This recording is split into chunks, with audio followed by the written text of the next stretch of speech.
भारतीय बौद्ध महासभा सहित अन्य संगठनों के द्वारा आज 68वां धम्म चक्र प्रवर्तन दिवस पूरे हर्षोल्लास के साथ मनाया गया।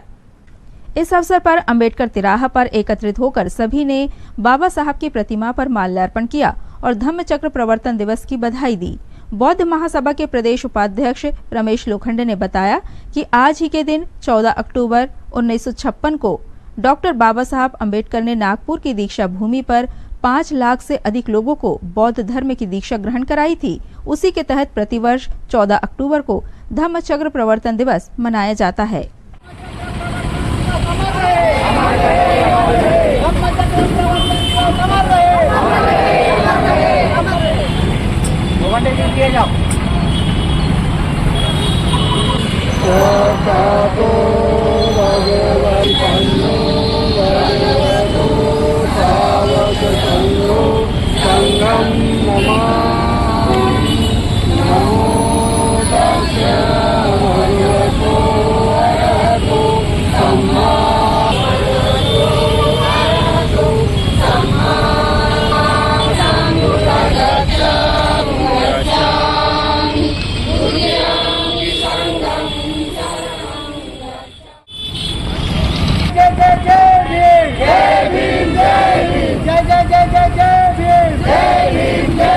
जब तक सूरज चांद रहेगा बाबा तेरा नाम रहेगा, जब तक सूरज चांद रहेगा बाबा तेरा नाम रहेगा। धम्म चक्र प्रवर्तन दिवस अमर के बारे में बताइए।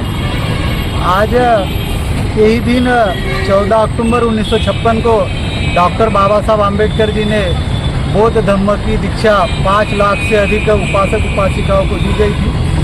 तो उस समय से संपूर्ण भारत में धम्म चक्र प्रवर्तन दिवस समारोह को बड़े धूमधाम से मनाया जाता है। आज भारतीय बौद्ध महासभा, त्रिरत्न जन कल्याण समिति, सुजाता महिला संघ की ओर से 68वें धम्म चक्र प्रवर्तन दिवस के अवसर पर हम सभी देशवासियों को हार्दिक छिंदवाड़ा से न्यूज SCP भारत से संजय पहाड़ी की रिपोर्ट।